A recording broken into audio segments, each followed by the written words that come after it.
1 and 1.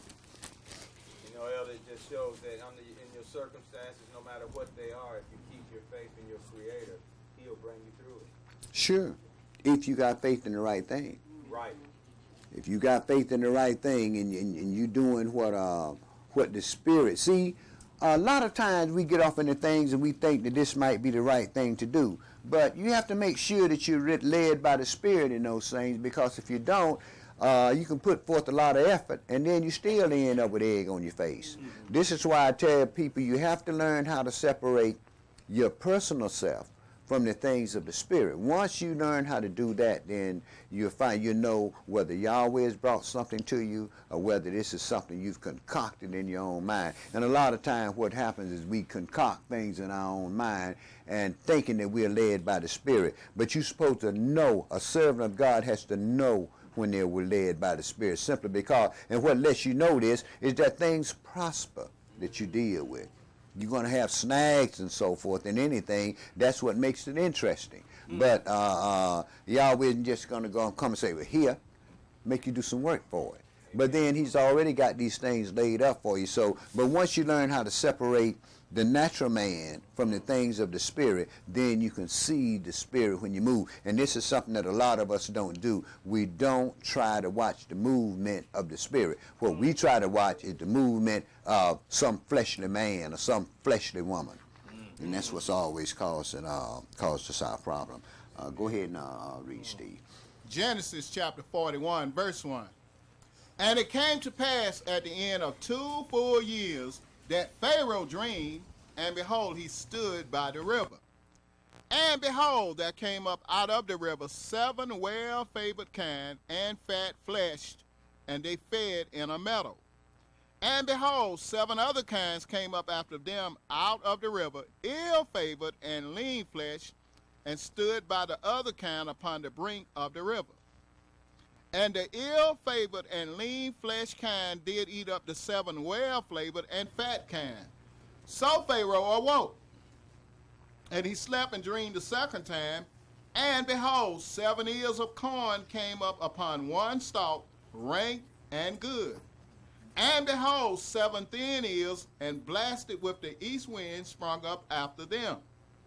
And the 7 thin ears devoured the 7 rank and full ears. And Pharaoh awoke, and behold, it was a dream. But he had dreamed this dream twice in different ways to let him know that this thing here is sure. You see, but the thing of it is, he didn't know what it meant. But this is the reason why kings of the earth always kept a bunch of soothsayers and different folks around, monthly prognosticators and so forth. This is why right now today we got those 900 numbers that you can call you up a witch. You see what I mean? Simply because people don't know these things, and what they have a tendency to do is keep a lot of people around them to listen to what man's interpretation is of these things, instead of going into the house of the true and living God and getting down on your knees and asking him to reveal that thing to you. And if it's something you're supposed to know, then truly the Spirit will bring it to you. Yahweh never leaves you guessing about anything. He lets you know just what's going on. Amen. That way you know what to do about it. You hear a lot of things, but what you do is you throw out feelers. Just throw out feelers, and pretty soon the right answer come back to you. Go ahead and read, brother. Genesis chapter 41, verse 8. And it came to pass in the morning that his spirit was troubled, and he sent and called for all the magicians of Egypt, and all the wise men thereof. And Pharaoh told them his dream, but there was none that could interpret them unto Pharaoh. Then spoke the chief butler unto Pharaoh, saying, I do remember my faults this day. I guess so. You've been out of jail 2 whole years, and you told yourself had already revealed this dream to you of this prosperity. And that dream come about, and here this dude here to show you that he was just thinking about himself. See? He never thought about Joseph. He was just thinking about himself. It was 2 whole years after he had got out of prison that he finally said, I remember my faults this day. He was supposed to remember that when he first came out. Yeah, but go ahead and read, brother. Verse 10. Pharaoh was wroth with his servants and put me in ward in the captain of the guard's house, both me and the chief baker. And we dreamed a dream in one night, I and he, we dream each man according to the interpretation of his dream. And there was there with us a young man, a Hebrew, servant to the captain of the guard. And we told him, and he interpreted to us our dreams. To each man according to his dream, he did interpret. And it came to pass, as he interpreted to us, so it was. Me he restored unto mine office, and him he hanged. Then Pharaoh sent and called Joseph, and they brought him hastily out of the dungeon, and he shaved himself and changed his raiment and came in unto Pharaoh. Now, this piece of, that verse right there is very, very significant, and when you're dealing with other people. Let me show you what I mean. Ethiopians, if you notice they don't have any hair. You notice that? When you see these brothers that's with those Ethiopians saying that they're Ethiopian and they got all them beards and everything, that's Jake. Jake just don't know it yet. See, the reason why Joseph shaved his face because them Hamites didn't have any hair on their face. That's why. Yeah. Go ahead and read, brother. Of course. See, he would want to be up there in front of Pharaoh. Pharaoh is clean shaven. So what did Joseph do? He shaved himself. See, that way he can be acceptable to Pharaoh, would he? Right. Yeah. We are our people. Well, we'll get in that later on. Go ahead and read, Steve. Genesis chapter 41, verse 15, I'm sorry. And Pharaoh said unto Joseph, I have dreamed a dream, and there is none that can interpret it. And I have heard say of you that you can understand a dream to interpret it. And Joseph answered Pharaoh, saying, it is not in me. Yah shall give Pharaoh an answer of peace. Amen. That's the way to go, bro. Verse 25. And Joseph said unto Pharaoh, the dream of Pharaoh is one. Elohim have shown Pharaoh what he is about to do. The 7 good kinds are 7 years, and the 7 good years are 7 years. The dream is one. And the 7 thin and ill-favored kind that came up after them are 7 years, and the 7 empty ears blasted with the east wind shall be 7 years of famine. This is the thing which I have spoken unto Pharaoh. What Elohim is about to do, he showeth unto Pharaoh. Behold, there come 7 years of great plenty throughout all the land of Egypt, and there shall arise after them 7 years of famine, and all the plenty shall be forgotten in the land of Egypt, and the famine shall consume the land. And the plenty shall not be known in the land by reason of that famine following, for it shall be very grievous. And for that the dream was double unto Pharaoh twice. It is because the thing is established by Elohim, and Elohim will shortly bring it to pass. Now therefore let Pharaoh look out a man discreet and wise, and set him over the land of Egypt. Let Pharaoh do this, and let him appoint officers over the land, and take up the 5th part of the land of Egypt in the 7 plenteous years. And let them gather all the food of those good years that come, and lay up corn under the hand of Pharaoh, and let them keep food in the cities. And that food shall be for store to the land against the 7 years of famine, which shall be in the land of Egypt, that the land perish not through the famine. And the thing was good in the eyes of Pharaoh and in the eyes of all his servants. And Pharaoh said unto his servants, can we find such a one as this man is, as this is a man in whom the spirit of Elohim is? Amen. And Pharaoh said unto Joseph, for as much as Elohim have showed you all this, there is none so discreet and wise as you are. You shall be over my house, and according unto your word shall all my people be ruled. Only in the throne will I be greater than you. And Pharaoh said unto Joseph, see, I have set you over all the land of Egypt. Now, later on, we're going to read and show where, and not only was it done with Joseph, it was also done with other people of our, that came up among us. Look at the prophet Daniel. Daniel, Hananiah, Mishael, and Azariah, the brothers they called Shadrach, Meshach, and Abednego, those brothers was put over all of the 27 provinces of the king of Babylon. Simply because Yahweh was keeping a light in the house of Israel so that they can return, so that the Messiah could be born in that land. But go ahead and read, my brother. See, Yahweh is always taking care of his people. The thing of it is this. We don't see things materialize the way that we think that they should materialize, so we think that Yahweh isn't in it. But what you do, you have to learn how to serve the true and living God. You have to learn a lot of patience. Right. Patience is the first virtue that you're going to really revel in, simply because it takes patience to deal with the true and living God. We pray about things today and he may not make it manifest for 2 or 3 years. Right. That's because it's not time to make it manifest now. He may not be there, like they used to say, he may not be there when you call him, but he's always on time. He was there when you called. See, it wasn't time yet. And a lot of time we pray about things of our own vanity, about things that we thinking about doing and so forth and so on. And Yahweh says no. And we still waiting for an answer to prayer. I wonder what he's going to say. If he didn't talk to you, then something is up. Yeah, go ahead now. Yeah. Now here Pharaoh had, this same Pharaoh was in office that had put Joseph in prison in the first place. Mm-hmm. So he knew who Yosef was. Sure. Sure, he knew it was Hebrew. The man told him it was a Hebrew. And he knew this was the same guy he was dealing with too. Sure. That he had over his household once before. No, well, see, this is the Pharaoh. See, that was Potiphar. Okay. See, this is a different thing. See, so he had to go through the calamity to come out and be on time. Right. See, Potiphar was the one that put him in jail. Right. So he had to go through calamity in order to. Right, and then Pharaoh was the one that brought him out of jail. Right. Okay. Go ahead and read, brother. Genesis chapter 41, verse 42. And Pharaoh took off his ring from his hand and put it upon Joseph's hand, and arrayed him in vestures of fine linen, and put a gold chain about his neck. And he made him to ride in the second chariot which he had, and they cried before him, bow the knee. And he made him rule over all the land of Egypt. Regular Colin Powell. Yes, sir.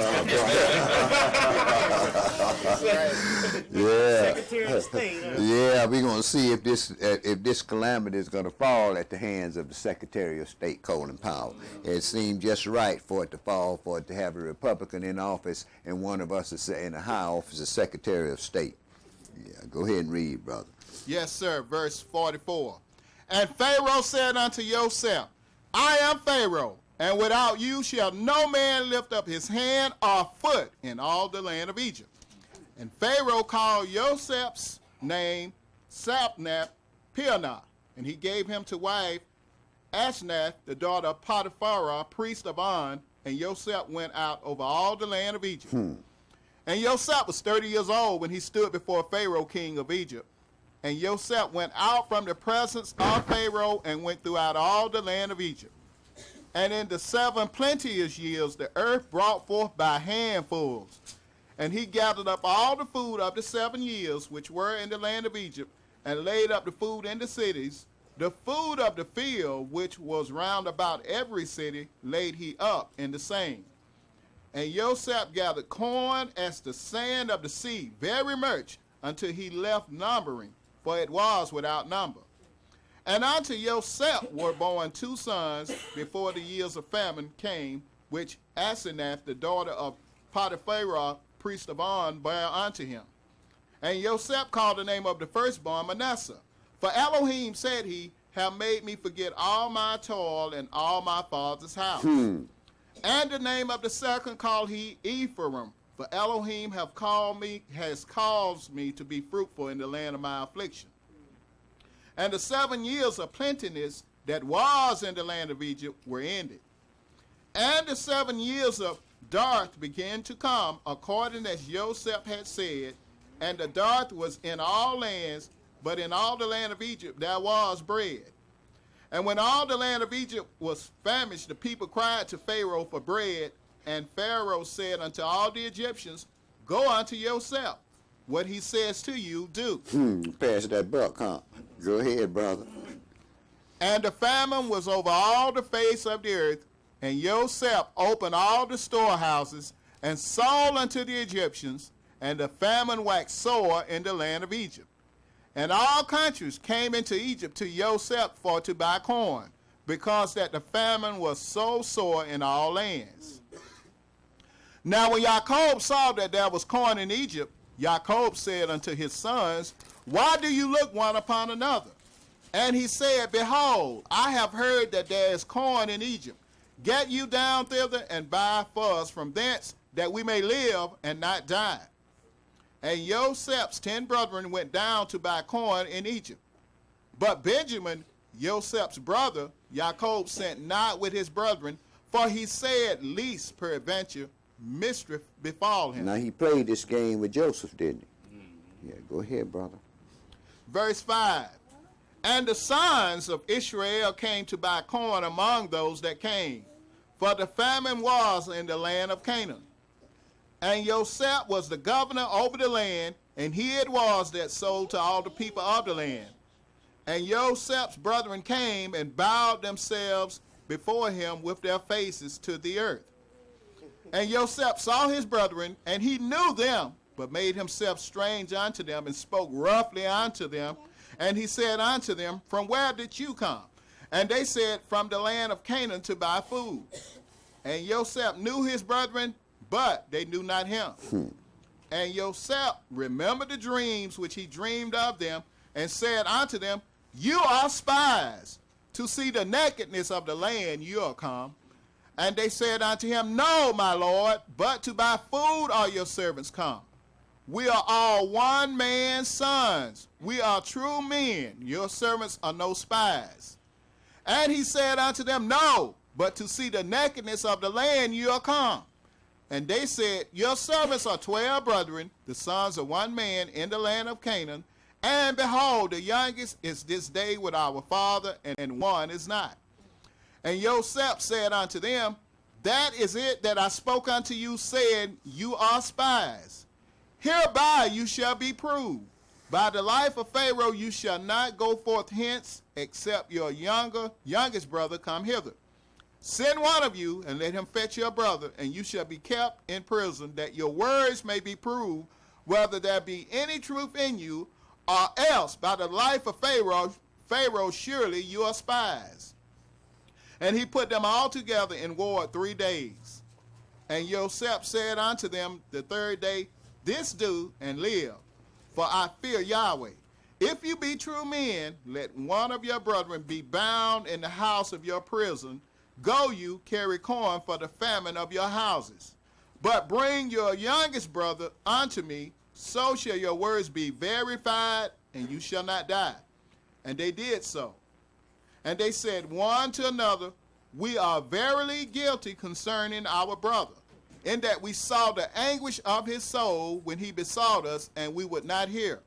Therefore is this distress come upon us. And Reuben answered them, saying, Spoke I not unto you, saying, Do not sin against the child, and you would not hear? Therefore, behold, also his blood is required. Right.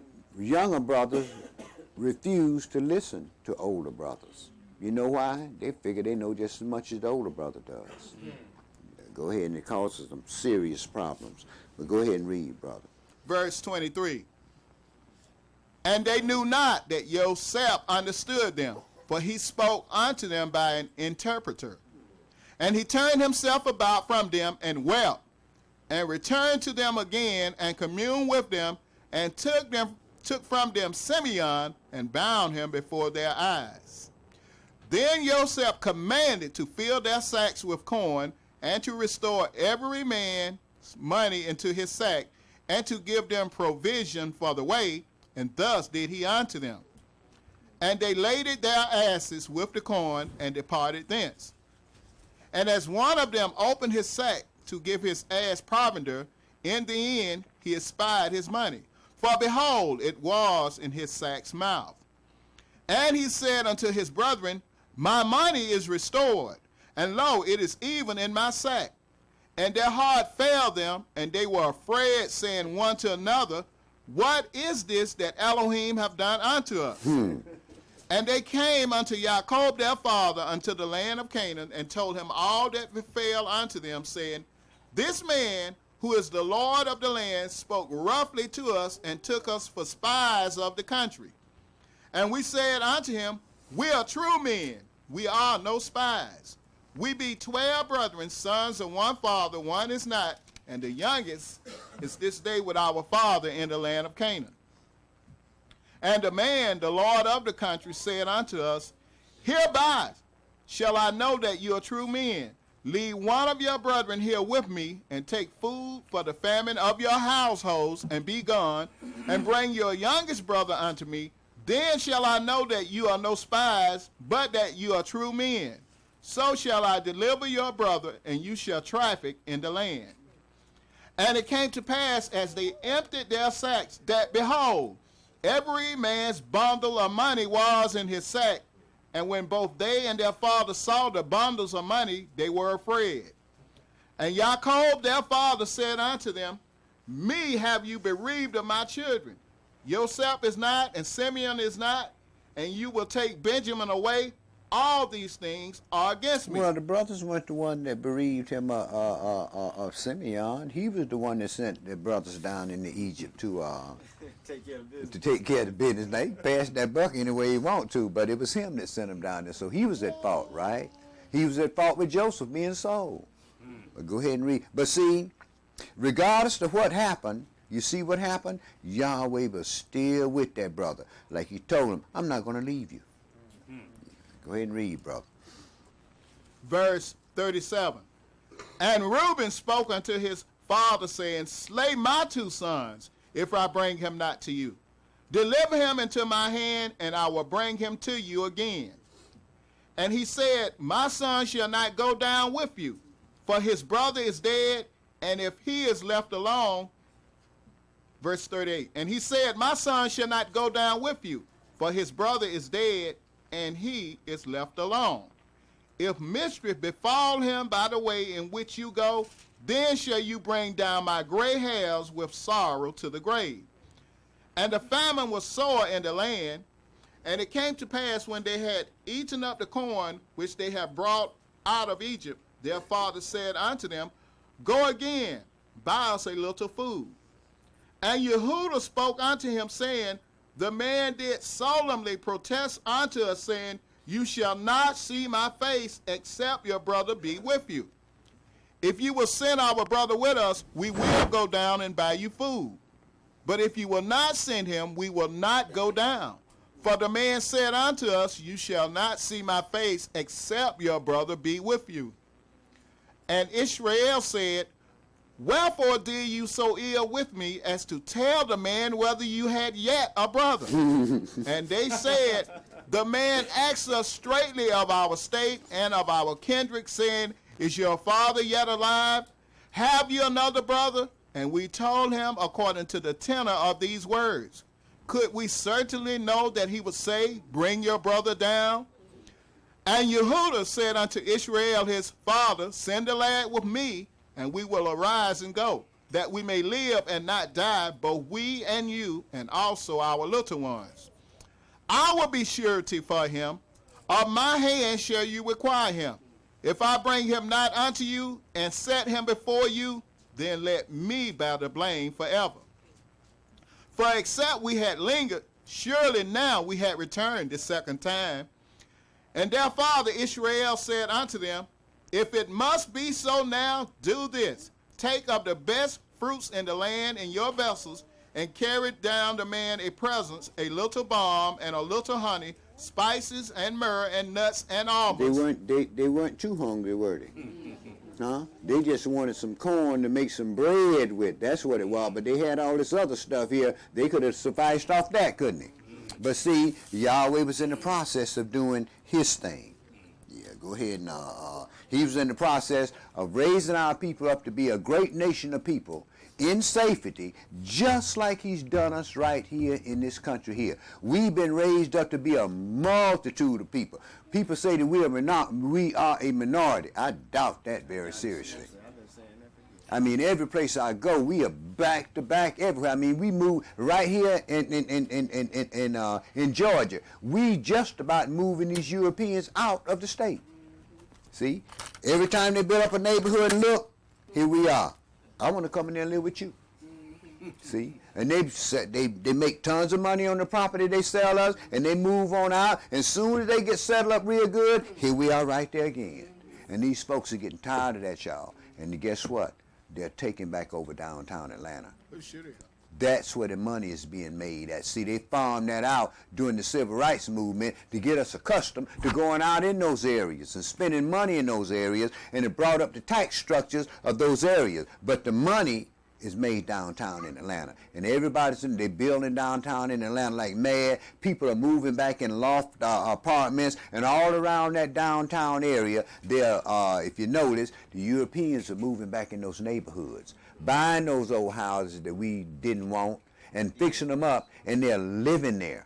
And because the managing team of the downtown area, they plan on having right around the city. That way they can catch martyr because it's smarter. And see, we move way out in the country. They buy a house, they spend $80,000 for it, stay there 2 years, and we moved in and we paid $200,000 for the house, right? They make that money, they go buy them another house, and then we moving further out. We the ones now that's got to buy all that gas and stuff to get back and forth into the city. Oh yes, well I live in Stockdale. I live here. I'm glad I live in Atlanta. I can catch martyr. Yeah. Go ahead and yeah. So Elder Israel, I was looking in chapter 42. I was looking at when Joseph was talking to his brethren, that in 23 it says, and they knew not that Joseph understood them, for he spake unto them by an interpreter. You know what I'm saying? So it's like while he was speaking to them, he was speaking Egyptian, and they probably speaking Hebrew. So I mean, brother, he was standing right there next to Pharaoh. He was Pharaoh's right-hand man. He was he was second in charge in the land of Egypt, so naturally he spoke the Egyptian tongue. But that didn't make him forget his Hebrew tongue, but he didn't want to reveal himself to his brother, so naturally he spoke to him through an interpreter. But he did tell him he feared John. So he had given him a little What he didn't really he say. gave him a little hint. He didn't really say he feared Yah. He said, I fear Elohim. Okay. Rattle that around for a minute. But you're absolutely right, brother. He did speak to him through an interpreter, simply because you got to understand the brother's station in that land. He couldn't be there and govern all the land. He's trying to tell these Hamites what to do, and they speaking maybe Swahili or something. We don't know what they were speaking, and they didn't understand Joseph. So naturally, he had to learn. Either he already knew the Egyptian tongue, and it wouldn't be with what he was doing. It wouldn't be advantageous to him to speak to them in Hebrew language, anyways. Yeah. Well, go ahead and read, Steve. Genesis chapter 43, verse 12. And take double money in your hand, and the money that was brought again in the mouth of your sacks, carry it again in your hand. Peradventure it was an oversight. Take also your brother, and arise, go again unto the man. And Elohim Almighty give you mercy before the man, that he may send away your other brother and Benjamin. If I be bereaved of my children, I am bereaved. And the men took that present, and they took double money in their hand and Benjamin, and rose up and went down to Egypt and stood before Joseph. And when Joseph saw Benjamin with them, he said to the ruler of his house, bring these men home and slay and make ready, for these men shall dine with me at noon. Verse 25. And they made ready the present against Joseph came at noon, for they heard that they should eat bread there. And when Joseph came home, they brought him the presents which was in their hand into the house, and bowed themselves to him to the earth. And he asked them of their welfare, and said, is your father well, the old man of whom you spoke? Is he yet alive? And they answered, your servant, our father, is in good health. He is yet alive. Now, one part of that dream is being fulfilled. He said the sun, the moon, and the 11 stars had made obeisance unto him, right? So we see right here that the 11 stars did that, didn't they? Okay, go ahead, brother. Yes, sir. Verse 29. And he lifted up his eyes and saw his brother Benjamin, his mother's son, and said, Is this your younger brother, of whom you spoke unto me? And he said, Elohim be gracious unto you, my son. And Joseph made haste, for his bowels did yearn upon his brother. And he sought where to weep, and he entered into his chamber and wept there. And he washed his face and went out and refrained himself and said, Set on bread. And they set on for him by himself, and for them by themselves, and for the Egyptians which did eat with him by themselves, because the Egyptians might not eat bread with the Hebrews, for that is an abomination unto the Egyptians. Right, because we ate their gods. See, we were a keeper of cattle. Our people were a keeper of cattle. And Pharaoh was called the son of Ra, the bull, right? So we ate their gods. So we were an abomination to them folks. But go ahead and read, brother. Verse 33. And they sat before him, the firstborn according to his birthright, and the youngest according to his youth. And the men marveled one at another. And he took and sent messes unto them from before him. But Benjamin's mess was 5 times so much as any of theirs, and they drank and were merry with him. 45 and 1.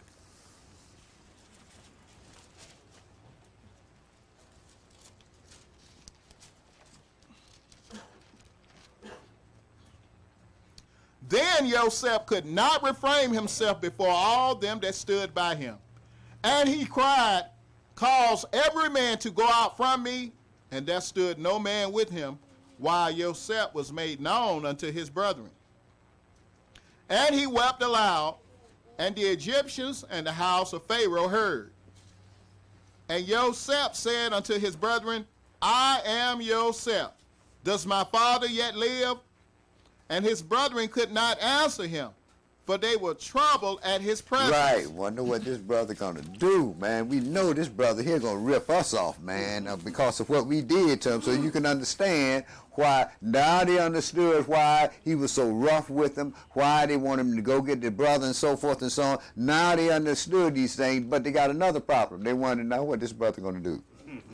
Yeah, go ahead, because he's second ruler. He can kill us all off and one word be said. Go ahead and read, brother. Verse 4. And Joseph said unto his brethren, Come near to me, I pray you. And they came near. And he said, I am Joseph, your brother, whom you sold into Egypt. Now therefore be not grieved nor angry with yourselves that you sold me hither. For Elohim did send me before you to preserve life. Amen. For these 2 years have the famine been in the land, and yet there are 5 years in the which there shall be neither earing nor harvest. And Elohim sent me before you to preserve you a posterity in the earth, and to save your lives by a great deliverance. Praise Yah. So now it was not you that sent me hither, but Elohim. And he hath made me a father to Pharaoh, and lord of all his house, and a ruler throughout all the land of Egypt. Haste you, and go up to my father, and say unto him, Thus says your son Joseph, Elohim hath made me lord of all Egypt. Come down unto me, tarry not. And thou shalt dwell in the land of Goshen, and thou shalt be near unto me, you and your children, and your children's children, and your flocks, and your herds, and all that you have. And there will I nourish you, for yet there are 5 years of famine, lest you and your household, and all that you have, come to poverty. Verse 12. And behold, your eyes see, and the eyes of my brother Benjamin, that it is my mouth that speaketh unto you. And you shall tell my father of all my glory in Egypt, and of all that you have seen, and you shall haste and bring down my father hither. And he fell upon his brother Benjamin's neck and wept, and Benjamin wept upon his neck. Moreover, he kissed all his brethren and wept upon them, and after that his brethren talked with him. And the fame thereof was heard in Pharaoh's house, saying, Joseph's brethren are come. And it pleased Pharaoh well and his servants. And Pharaoh said unto Joseph, Say unto your brethren, This do you, lay your beasts, and go, get you unto the land of Canaan, and take your father and your households, and come unto me. And I will give you the good of the land of Egypt, and you shall eat the fat of the land. Now you are commanded, this do you, take you wagons out of the land of Egypt for your little ones and for your wives, and bring your father and come. Also regard not your stuff, for the good of all the land of Egypt is yours. Now, what this shows us is that Yahweh, and when we read these stories and so forth, we find out the one thing. Yahweh has always sent servants ahead to prepare his people for what's coming. In this time, he has servants out here that are preparing his people for the coming of Yahshua HaMashiach, simply because it's our time. 20, 30 years ago, a lot of folks didn't want to hear what's being said. But as we get closer to the time of our deliverance, remember, we only supposed to be here 400 years now. And as we get closer to our deliverance, you're going to find out that people, our congregation is steadily going to be increasing, and steadily going to be increasing. But then when you look around, you're going to see another thing, that Satan is gathering his too. And if something doesn't take place, those will be the same people from among our people that's going to be purged out of that wilderness, simply because they're not going to want to deal with keeping the laws of the true and living God. Yet instead they're going to say, well, we love everybody. Right. So Yahweh is going to purge them out, 2/3 of the people. He's going to purge out of that wilderness. And once he purged them out, then the remnant is going into that secret place in the wilderness. The remnant that's left, these will be the rulers of the earth for 1,000 years. These are the ones that will inherit the land that was given to our fathers, Abraham, Isaac, and Jacob, from the river Nile to the great river, the river Euphrates. And as he said, as you grow, I'm going. When them kids start saying, "Give me a place to dwell," this place too close for me, man. Give me some place to dwell. I'm going to take other people land and give it to you. Why? Because the earth belongs to you, Israel. Chapter 46 and verse 1. And Elder, during this time, I guess they're trying to stave off the situation with the UN, because we got, you saying this is our time for the regathering is coming close, but you see how the United States laid claim to the money that Ted Turner said he was sending over to the UN to take care of some business. The United States need to pay their money to the UN. Yeah, but that's what he said. He's saying the United States laid claim that money is to pay back the debt that is owed by the United States. Well, the United States owed United Nations millions upon millions of dollars, brother, and they refuse to pay it simply because they're the hammer of the whole earth. They're going to keep their status as long as Judah here, so they really don't feel that they don't have to pay it. But the hold up in Europe, as far as the coming together of this beast is concerned, has to deal with the World Bank. The World Bank is the hold up on this, so keep an eye on what the World Bank is doing in that money market, because they're the ones that's keeping those new nations from coming in, because they don't want to, well, it's problems with their currency and so forth, with their credit. That's what basically is. Chapter 46 and verse 1. And Israel took his journey with all that he had, and came to Beersheba, and offered sacrifices unto the El of his father Esau. And Elohim spoke unto Israel in the visions of the night, and said, Jacob, Jacob. And he said, Here am I. And he said, I am Elohim, the Elohim of your father. Fear not to go down into Egypt, for I will there make of you a great nation. That's what I like about my God. He's going to always reveal himself to you, so you can receive the instruction, so you won't have to surmise that you're doing what's right. He's going to come to you and let you know what you got to do. But go ahead and read, my brother. Yes, sir. Verse 4. I will go down with you into Egypt, and I will also surely bring you up again, and Joseph shall put his hand upon your eyes. And Jacob rose up from Beersheba, and the sons of Israel carried Jacob their father, and their little ones, and their wives, in the wagons which Pharaoh had sent to carry him. And they took their cattle and their goods, which they had gotten in the land of Canaan, and came into Egypt, Jacob and all his seed with him, his sons and his sons' sons with him, his daughters and his sons' daughters, and all his seed brought he with him into Egypt. Verse 26. All the souls that came with Jacob into Egypt, which came out of his loins, besides Jacob's sons' wives, all the souls were 66. And the sons of Joseph, which were born him in Egypt, were 2 souls. All the souls of the house of Jacob, which came into Egypt, were 70. And he sent Yehuda before him unto Joseph to direct his face unto Goshen, and they came into the land of Goshen. 48 and 1.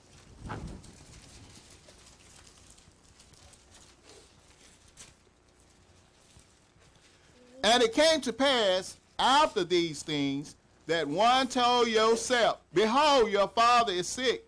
And he took with him his 2 sons, Manasseh and Ephraim.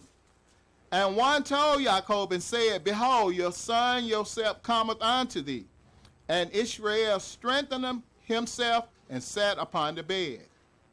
And Jacob said unto Joseph, Elohim Almighty appeared unto me at Luz in the land of Canaan, and blessed me, and said unto me, Behold, I will make you fruitful and multiply you, and I will make of you a multitude of people, and will give this land to your seed after you for an everlasting possession. Amen. And now your 2 sons, Ephraim and Manasseh, which were born unto you in the land of Egypt before I came unto you into Egypt, are mine. As Reuben and Simeon, they shall be mine. And your issue which you beget up after them shall be yours, and shall be called after the name of their brethren in their inheritance. As for me, when I came from Pandanaram, Rachel died by me in the land of Canaan in the way, when yet there was but a little way to come unto Ephrath, and I buried her there in the way of Ephrath, the same as Bethlehem. And Israel beheld Joseph's sons, and said, Who are these? And Joseph said unto his father, These are my 2 sons, whom Elohim have given me in this place. And he said, Bring them, I pray you, unto me, and I will bless them. Now the eyes of Israel were dim for age, so that he could not see. And he brought them near unto him, and he kissed them and embraced them. And Israel said unto Joseph, I had not thought to see your face, and lo, Elohim have showed me also your seed. And Joseph brought them out from between his knees, and he bowed himself with his face to the earth. And Joseph took them both, Ephraim in his right hand toward Israel's left hand, and Manasseh in his left hand toward Israel's right hand, and brought them near unto him. And Israel stretched out his right hand and laid it upon Ephraim's head, who was the younger, and his left hand upon Manasseh's head, guiding his hands wittingly. For Manasseh was the firstborn. And he blessed Joseph and said, Elohim, before whom our fathers Abraham and Isaac did walk, the Elohim which fed me all my life long unto this day, the angel which redeemed me from all evil, bless the lads, and let my name be named on them, and the name of my fathers Abraham and Isaac, and let them grow into a multitude in the midst of the earth. Now, this is where them Europeans get the fact that Ephraim and Manasseh is Great Britain and the United States, because they've grown into a multitude of people. Hell, there was already a multitude of people. Scripture told you, Noah even said, Yahweh is going to enlarge Japhet. Right. Okay. Go ahead and read, brother. Verse 17. And when Joseph saw that his father laid his right hand upon the head of Ephraim, it displeased him. And he held up his father's hand to remove it from Ephraim's head unto Manasseh's head. And Joseph said unto his father, Not so, my father, for this is the firstborn. Put your right hand upon his head. And his father refused and said, I know it, my son, I know it. He also shall become a people, and he also shall be great. But truly his younger brother shall be greater than he, and his seed shall become a multitude of nations. Now, the younger brother is the United States. The older brother is Europe, right? Sounds good, doesn't it? Okay, yeah, it does, doesn't it?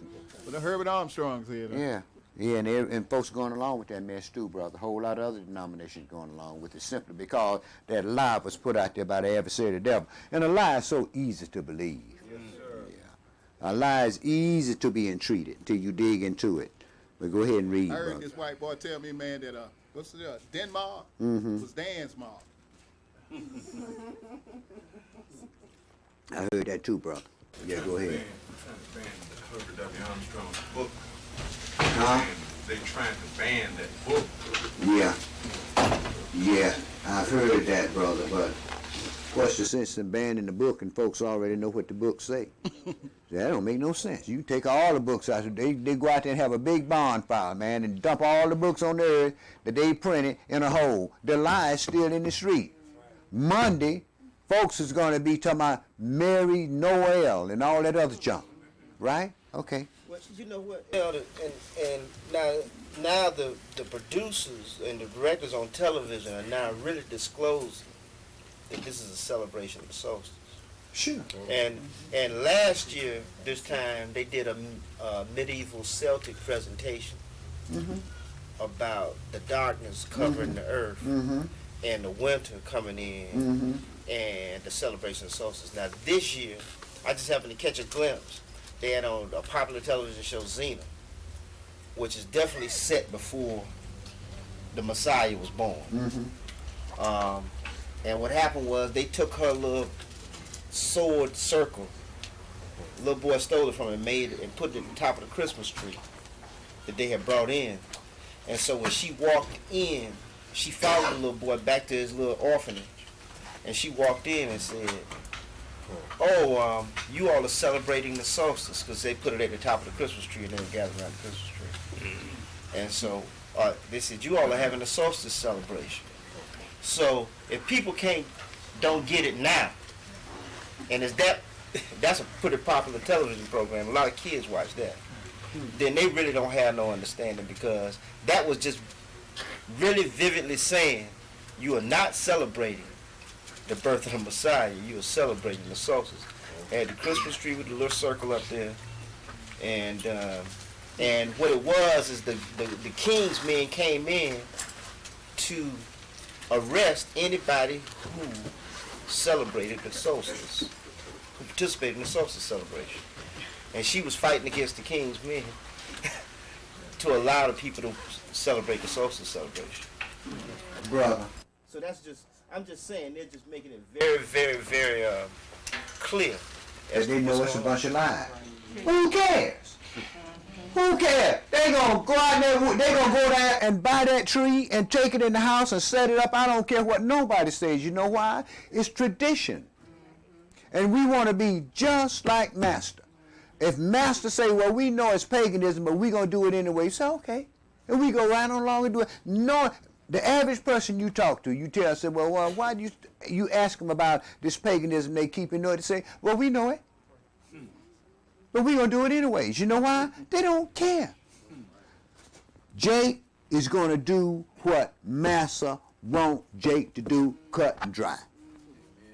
When Massa try to change things, Jake going to still keep on doing it until he begin to stink before Master, and then Jake will begin to do something else. But until that time, brother, these folks going to, I tell you what, you go around the streets, you still, when Halloween came, they had pumpkins everywhere, didn't they? Huh? Folks know what that's all about, but they still had pumpkins everywhere. This pagan holiday come up, folks know what the grown folks know what that's all about. They knew that was a lie when they first told their kids, say, Santa Claus is gonna come. He know when you're sleeping, he know when you wake, he know when you're bad, he know when you're good. He got flying reindeer, Jack. See? Flying reindeer, fly all over the earth. Go down all the chimneys, even leave presents in the house, they ain't got no chimneys. Right? Folks know it's paganism. Folks know Easter's paganism, but they don't care. You know why? People love to serve the adversary, the devil, brother. If you don't think so, walk around church. Amen. Go on and read that. This today talking about Santa Claus been spotted here and been spotted there, telling that lie. Yeah, Santa Claus is over Denmark now. Yeah. I heard that junk. He's over here now, he's over there now, and I'm out at the mall looking around, and I see kids sitting on Santa Claus. How many of them do y'all got? Everybody's Santa Claus. Once they was just white Santas.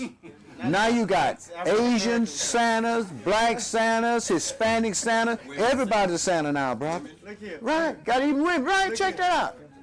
You can't even Yeah, you can't get no brother to sit at no North Pole, man. Ain't no way. I don't know, brother. There was a brother that went on that expedition with him that when they discovered the North Pole. Did he freeze it?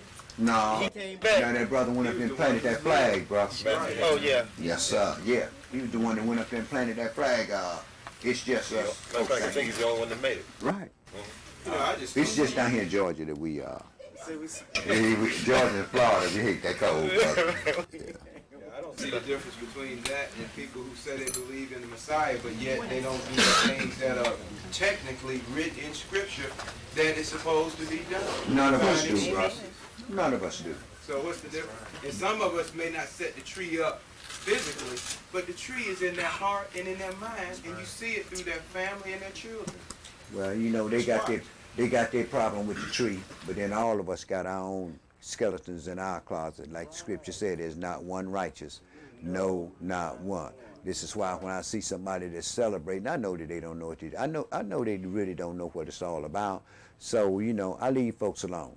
You know, they talk with me about it. No, I don't celebrate that pagan. Y'all keep up with that paganism. I don't deal with that. But, and the reason why I've gotten like that, brothers, is because I realize one thing.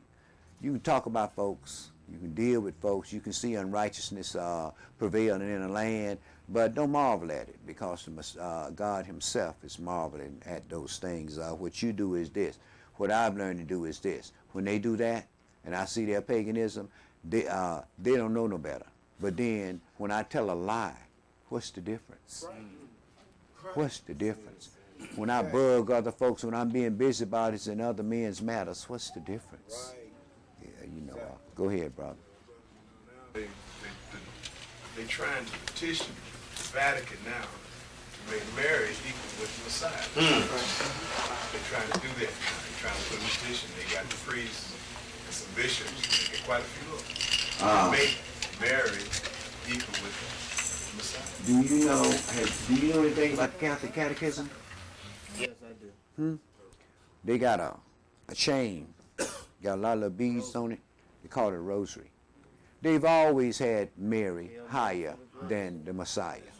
They've always had. They'll say one Our Father and say 10 Hail Marys and go over and say one more Our Father and then say 10 more Hail Marys. They're off in the Mary. You know why? Check back in their past. Their deities are women. As a matter of fact, the deity of America is liberty. They got a play in football, a desperation play, right? At the last minute, a Hail Mary pass. Right. Right. Bomb. They don't say Hail Yeshua, Hail to their Jesus. They say Hail Mary. That's right. They've always put Mary above Yeshua. They just use Yeshua because he was the one that was written in the book that was going to carry the people's sin. But if it wasn't for that, brother, they did it anyway. They went on and deitized that woman, Jack. And you notice nobody saying, well, I saw, they said, well, you know, I was going down the street and the Lord came into my life. See? But you got folks that's talking about, oh, yeah, I've seen the Virgin. I see her. All them little kids, Joan of Arc, and what them other two little girls at Lourdes, the village of St. Bernadette. Yeah, all these folks, stop to get their names down, but all these folks is off into what? They're off into Mary. See? They're off into Mary. As a matter of fact, you got some black women around here that's got congregations set up, and you know what they say? God, Mother, Father, God. Check that out. Mother, Father, God. See? The Messiah said, when you pray, say, Our Father. Right? But they come up with that Mother, Father, God. Right. Right. Your class, the whole idea of the Immaculate Conception, which most people think has to do with the birth of the Messiah, is actually the Catholic belief that Mary had to be perfect in the way that she was born. I never understood that, but somebody explained that to me, I think last year sometime or last summer or something. But it's just funny because people tend to get things all mixed up and it becomes something else, whereas they never really believed in the Messiah. They always believed, the Catholics always believed in Mary. Mary was the sister that was born to perform that that ritual of giving birth, conceiving and giving birth to the Messiah. But as far as her personal life is concerned, brother, don't nobody know nothing about that. Folks just try to conjure up junk to make things seem like she had to be holy. Yeah, she's a virgin, so she had to be holy. I know a whole lot of virgins. No, I don't know a whole lot of them.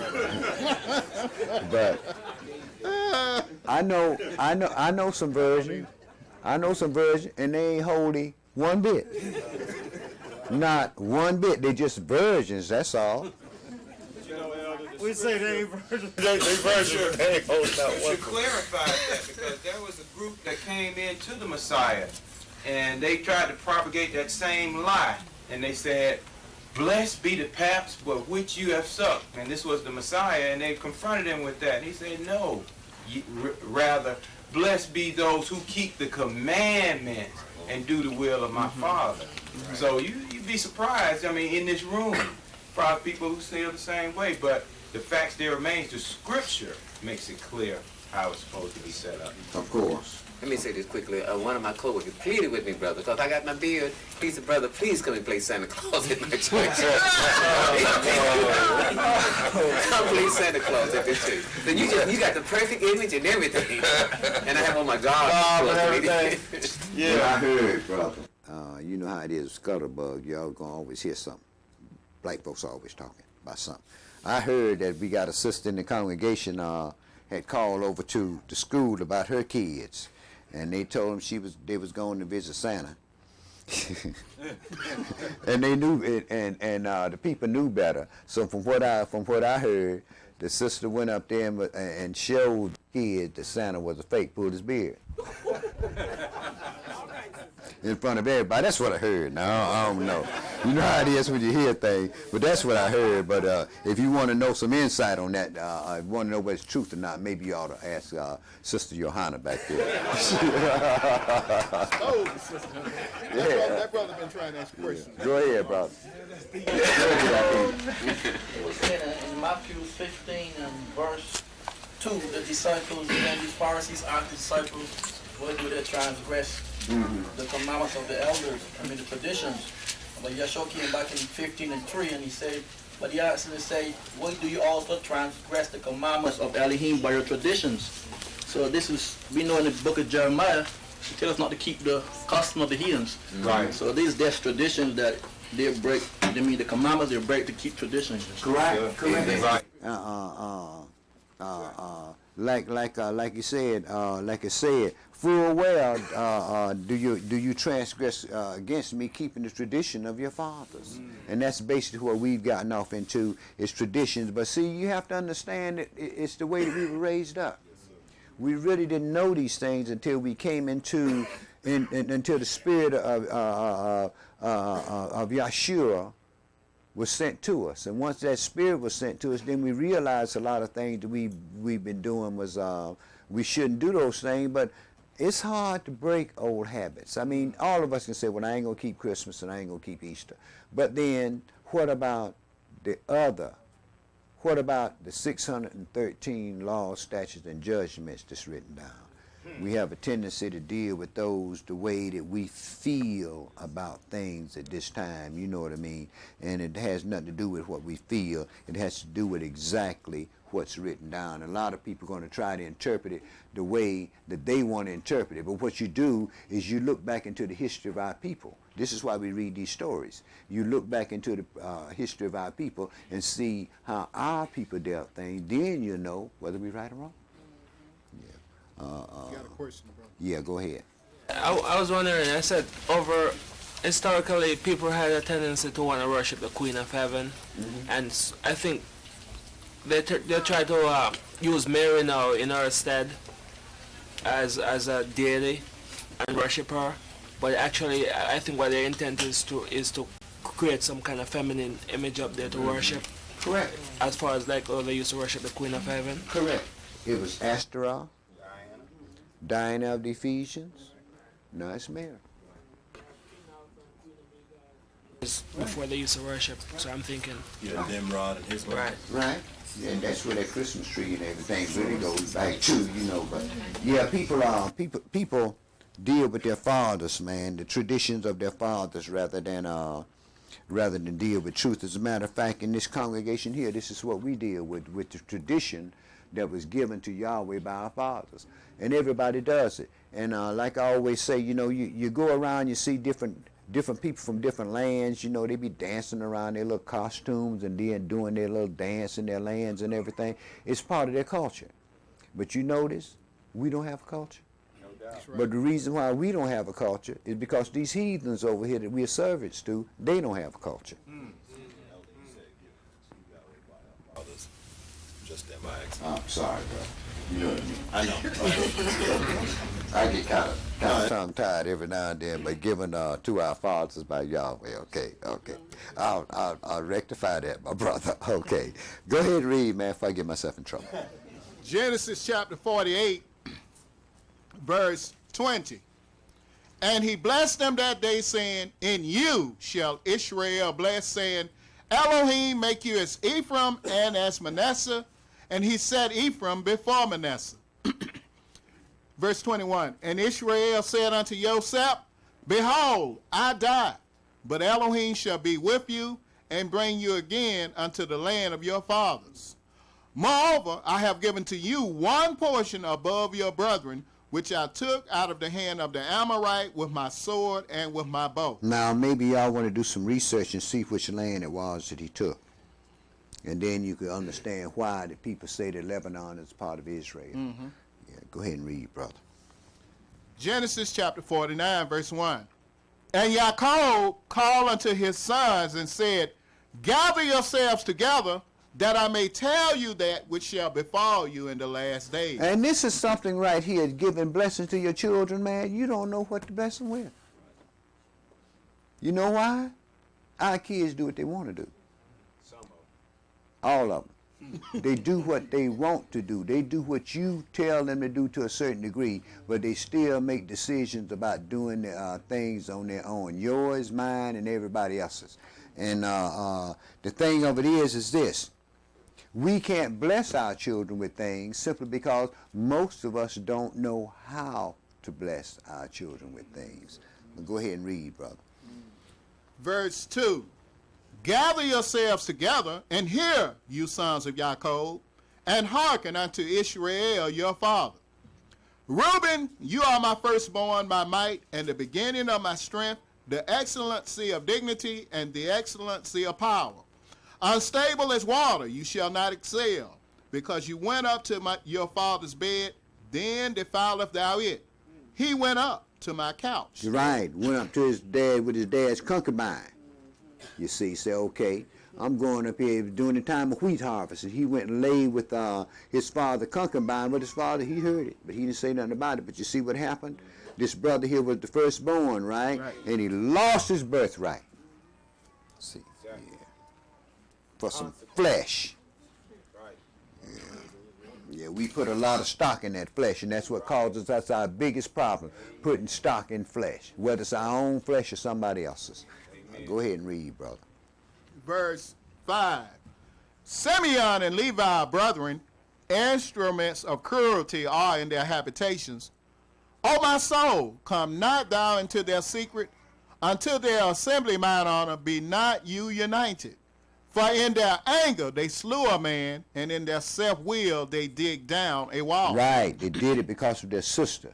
Brothers messed around and raped their sister, and they had them brothers to be circumcised, and then they went up there and after 3 days, when all the males were sore and so forth and so on, they went up there and killed off all the males and tore down the city. But see, they were seeking revenge. Revenge is something that you have to be very, very careful. Yahweh said, vengeance is mine. They should have laid it on his altar and been done with it. But see, we like to get back. Right. We have to get back, and in their getting back, it caused Jacob and his people to stink among the people. The brother was afraid to go different people because he didn't know what was going to happen because of what his boys had did. Killed off a whole village of men. He told them that he had taken care of that. Yeah. They made agreements about that deal, Right. brother. They made agreements, so that showed that them brothers' word wasn't worth nothing. And Right. what they cared about their father's word wasn't worth nothing. The same way that our young men do us today. Because the key to that was when they made agreements, the people that had raped their sister was trying to do right. Correct. They're trying to rectify the situation. The brother was trying to rectify what his people had done. And him and Jacob made agreements concerning that. Right. But see, them brothers didn't like it. So them brothers didn't give a damn about their father's word, man. What they did, they went and took care of that business the way that they wanted to take care of it. The same way our kids do today. Ain't no difference between our children and those children. Weren't they trying to con Jacob because they said we'll marry their sons and and then we'll get their substance. Yeah, they made agreement with But that. that's what I'm saying. They were trying to con him into No, they weren't trying to con him. marry. What they was trying to do was rectify that situation. because they said they will get their substance if we give them our daughters and our sons. Right. In other words, what will be happening? They'll become one people. Right. So that's what they meant about that. He'll get their substance. He'll get his substance. I mean, he'll get his because he came with many cattle and sheep and so forth. Well, They'll they had get many it. cattle and sheep too. Right. Right. You see, Yeah, so they had control of the region. It was more of them than Israelites. It was more of them, and that's what Yaakov was saying. What Yaakov was saying, look here, if these people coming to rectify the situation, y'all just chill, because first of all, we are trying to live in this region, and we don't need war. We don't need because if we do something to them, the other people that border us will hear about it, and they'll create a situation where we'll be warring against everybody. correct. So what they did was they just made agreements with each other. So it was just like families. Families make agreements, and they say, well, okay, our land is your land, and your land is our land. So they live together in the land, and they share their substance and so forth and so on. So what really wasn't any con game or anything that was going on. What people was trying to do was rectify a situation that had taken place that was a no-no. That was basically it. Well, go ahead and read, Steve. Yes, sir. Verse 7. Cursed be their anger, for it was fierce, and their wrath, for it was cruel. I will divide them in Jacob and scatter them in Israel. Yehuda, you are he whom your brethren shall praise. Your hand shall be in the neck of your enemies. Your father's children shall bow down before you. Yehuda is a lion's whelp. From the prey, my son, you are gone up. He stooped down. He couched as a lion, and as an old lion, who shall rouse him up? The scepter shall not depart from Yehuda, nor a lawgiver from between his feet, until Shiloh come, and unto him shall the gathering of the people be. Now we know who Shiloh is. Shiloh is the Messiah. And it said the ruling power should not depart from Yehuda, nor a lawgiver from between his feet until Shiloh come. Yehuda was always considered the royal tribe of the 12 tribes. These were the rulers until the Messiah came. And when the Messiah came, then that thing came where he come out of the house of David, still a Judite, but that power went from the well, it didn't go from them really. It just transferred from David to the Messiah, and David truly was a Judite. But the thing of it is this: Yahweh had made David a specific house. David was already a house, but Yahweh had made David a specific house. Now we had 12 tribes in one royal house. So the royal house, the Messiah, came out of David, so that the rulership would be in the house of David. But go ahead and read. Yeah. Something else that was kind of interesting. When Yaakov went up into Egypt, the first family that moved was Yehuda. And You was always first in the move. right. And we read in Numbers when the trumpet was sounded. When the trumpet, when the camps get ready to move, Yehuda move. When time comes for our deliverance, Yehuda's got to move. Yehuda's always got to move first, simply because they were the royal tribe, and the men of Judah is the lot of Yahweh's inheritance. Yeah. Go ahead. Some folks look at this plant, brother, and say, "Man, that's a degenerate plant." You see, but yet and still, it shows that Yahweh is governing this thing. His pleasant plan still is Yehuda, because he still has some people around that that's trying to do what Judah was supposed to do. But go ahead and finish up, brother. Verse 11. Bounding his foal unto the vine, and his ass coat unto the choice vine. He washed his garments in wine, and his clothes in the blood of grapes. His eyes shall be red with wine, and his teeth white with milk. Zebulun shall dwell at the haven of the sea, and he shall be for an haven of ships, and his border shall be unto Sidon. Issachar is a strong ass couching down between two burdens. And he saw that rest was good, and the land that it was pleasant, and bowed his shoulder to bear, and became a servant unto tribute. Right, he became a servant to the land. The land was good. So, man, we're going to work this land here. We ain't got to move no more. Let's get the fruits out of this land here. And that was his thing. Yeah, go ahead and read, brother. Verse 16. Dan shall judge his people as one of the tribes of Israel. Samson came out of the house of Dan, and he truly was a judge in Israel. Go ahead, brother. Dan shall be a serpent by the way, an adder in the path that biteth the horse heels, so that his rider shall fall backward. I have waited for your salvation, O Yahweh. Gad, a troop shall overcome him, but he shall overcome at the last. Amen. Out of Asher his bread shall be fat, and he shall yield royal dainties. Naphtali is an hind let loose, he giveth goodly words. Yosef is a fruitful bow, even a fruitful bow by a well, whose branches run over the wall. The archers have sorely grieved him and shot at him and hated him, but his bow abode in strength, and the arms of his hand were made strong by the hands of the mighty El of Yaakov. Amen. From thence is the shepherd, the stone of Israel. Amen. Not from Joseph, but from the God of Yaakov, right? Go ahead, brother. Verse 25. Even by the Elohim of your father who shall help you, and by the Almighty who shall bless you with blessings of heaven above, blessing of the deep that lieth under, blessings of the breast and of the womb, the blessings of your father have prevailed above the blessings of my progenitors unto the utmost bound of the everlasting hills. They shall be on the head of Joseph, and on the crown of the head of him that was separate from his brethren. Benjamin shall raven as a wolf. In the morning he shall devour the prey, and at night he shall divide the spoil. All these are the 12 tribes of Israel, and this is it that their father spoke unto them and blessed them. Every one according to his blessing he blessed them. And Israel charged them and said unto them, I am to be gathered unto my people.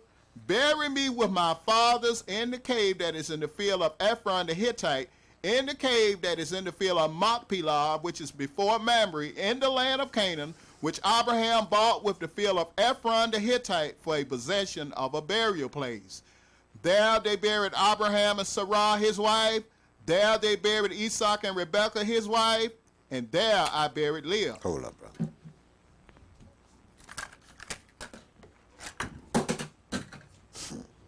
Leadership of Israel, and that's been the main thing we've had a problem with as Israelites. The leaders that Yahweh has chosen to this day.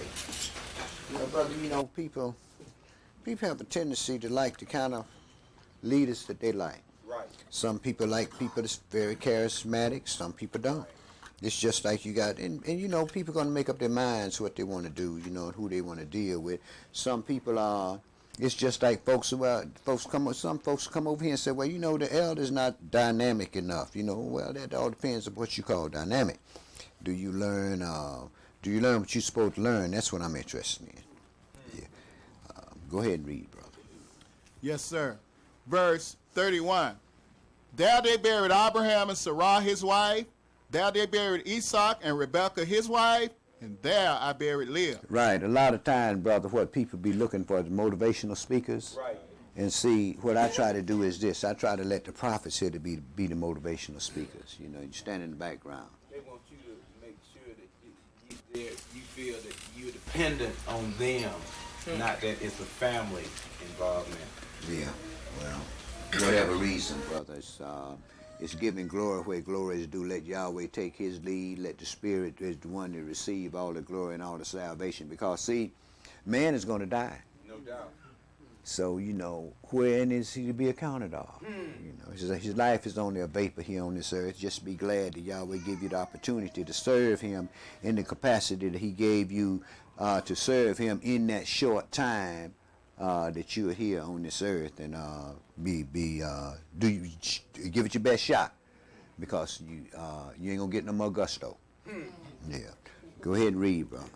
Verse 32. The purchase of the field and of the cave that is therein was from the children of Heth.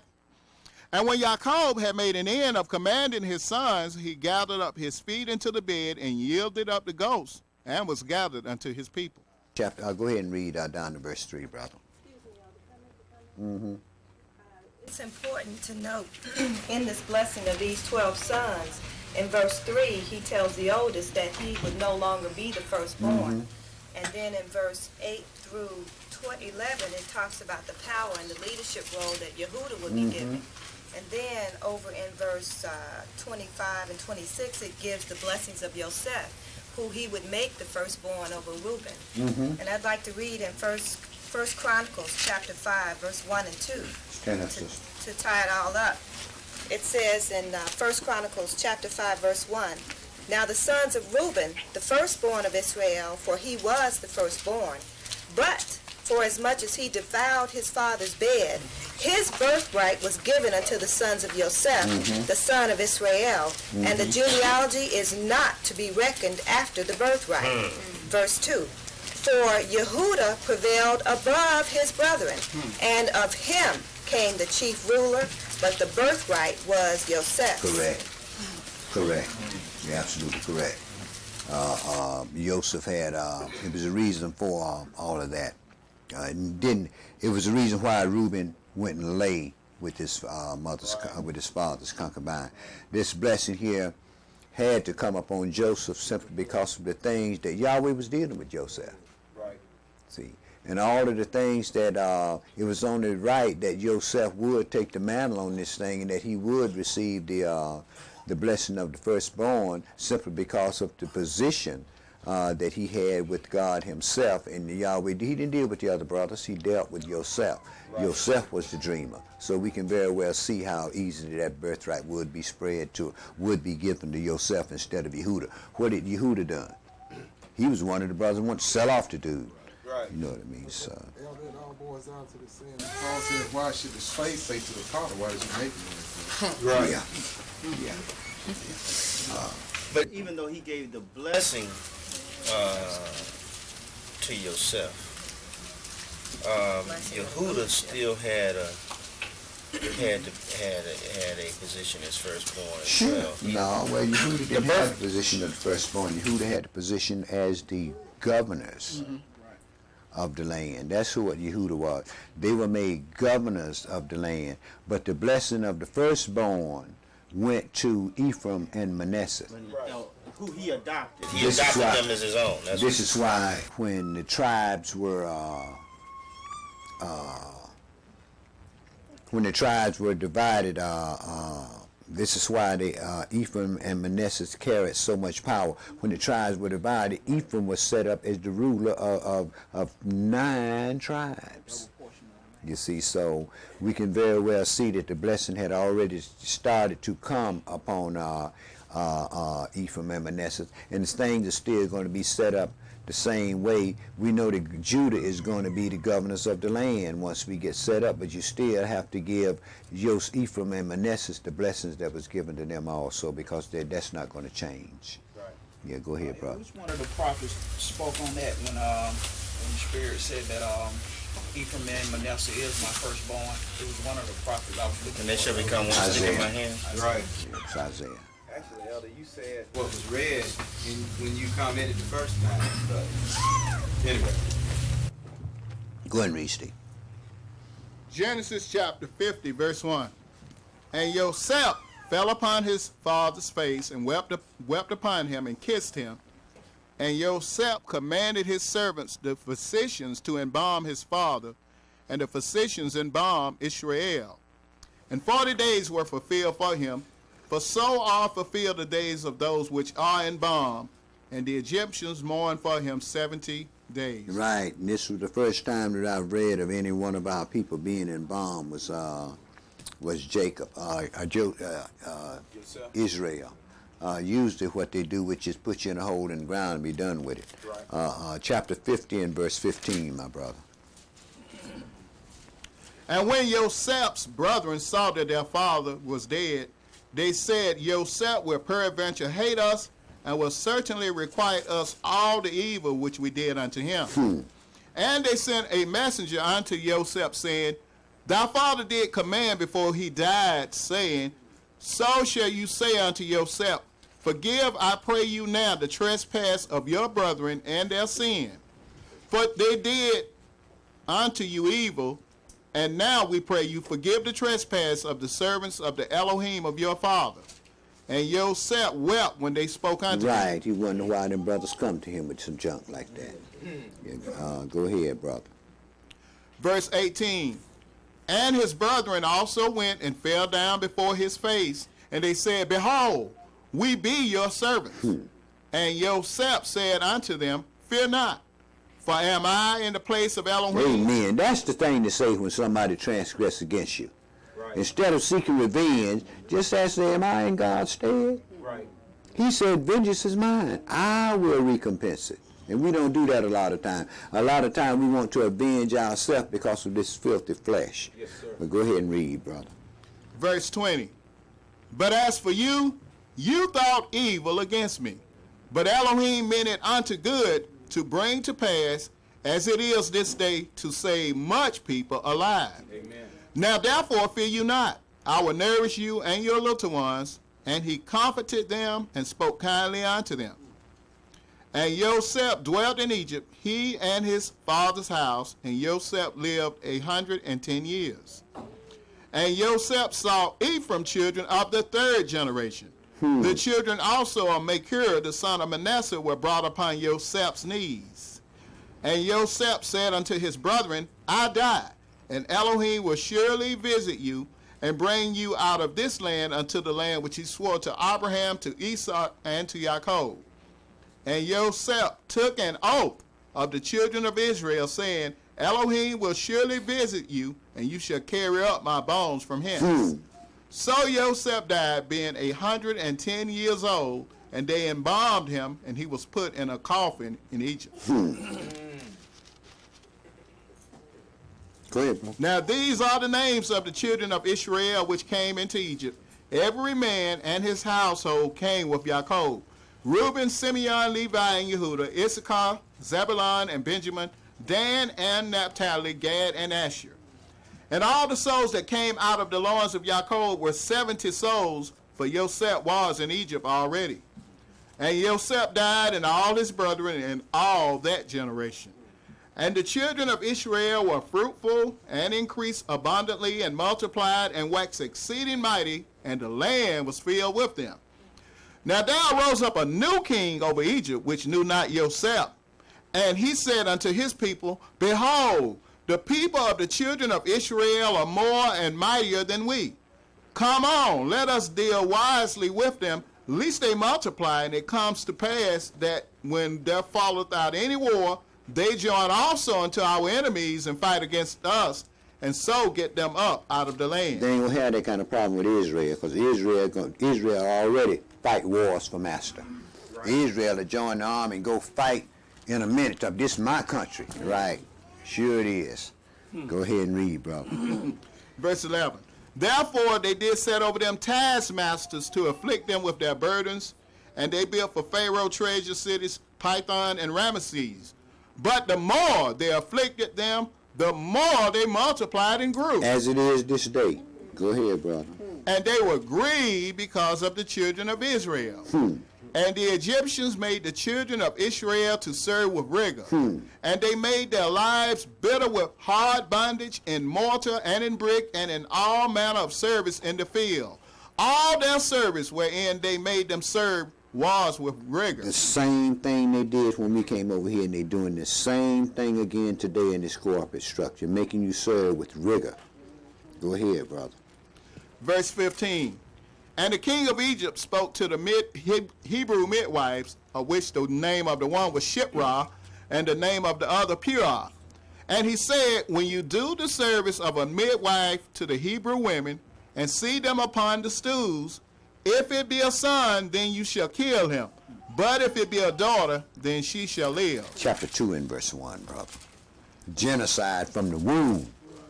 And they doing this now. They try to get it before they even get in the womb. Tell me, take this birth control pill. Right. It's on autopilot now, brother. They killing them and throwing them in the dumpster and in the toilet every time you turn around right now. Yeah, brother, but the women ain't all to blame about that. Men got something to do with that too. Women don't make no babies by themselves. Yeah, go ahead and read. Then if they don't kill them, they got these big facilities they built under the Clinton administration, huh? Yeah. Got the jails to put them in, huh? Yes, sir. That's after they get grown. But when them newborns, brother, the women ain't saying, well, I don't want this child, and the man just standing by. What it is men are consenting to these things, because a lot of our brothers don't want that extra burden and so forth of rearing a child and so forth and so on. They don't want the responsibility, so they're going along with this thing. So it's not just the women that's saying, well, I don't want a child. It's also the men that's up into this thing. That's what this trial down in North Carolina is all about. This football And player. his wife killed. Yeah, because he had one child and then want another one. So you heard. Yeah, so it's reported. It's been said that he had this woman killed, but I know some folks that went down and tried to get their hands in it to try to aid this brother here, and I don't think those folks would be doing that if they had one inkling of an idea that this brother had anything to do with that whatsoever. So, that's what they said, but just because they say somebody did something, let's not jump to the conclusion and say, well, they did do it, because we could be lying on that, brother, and it's against the laws of God to lie. Alleged, I think it's the proper term. But I tell you, if my daughter bring one home, if she ain't been raped, she in big trouble, brother, because if she raped, that's one thing. But other than that, she got control of her faculty. And you in big trouble too, because you're going to take care of it. No, I ain't. Yes, you are. Yes, you are. Yes, you are. You're going to do it because it's your daughter. Yes, you are, brother. You're going to, anytime that child needs something, you're going to be right there to get it. Yeah. We can talk that hard talk, brother, but when them babies come in, man, them babies didn't ask to come here. So I'm not gonna, if a child have a baby in your house, you're gonna just disregard her, act stupid with her just because she made an error. Look at all the errors we made. Yeah, you have to learn how to discern what's going on, brother. Mine had one, and I sure didn't put out. And if I have another one that have one, I ain't gonna put her out either. You know what I'm gonna do? When she needs some Pampers, I'm gonna buy it. If she ain't got the money. If she needs some milk, I'm gonna buy it if I got the money. Any of my kids, if they have children to bring home, children can't help being here. And somebody has got to rear those children. Are they gonna be turned over to the state? Are they gonna be neglected? And somebody has got to help.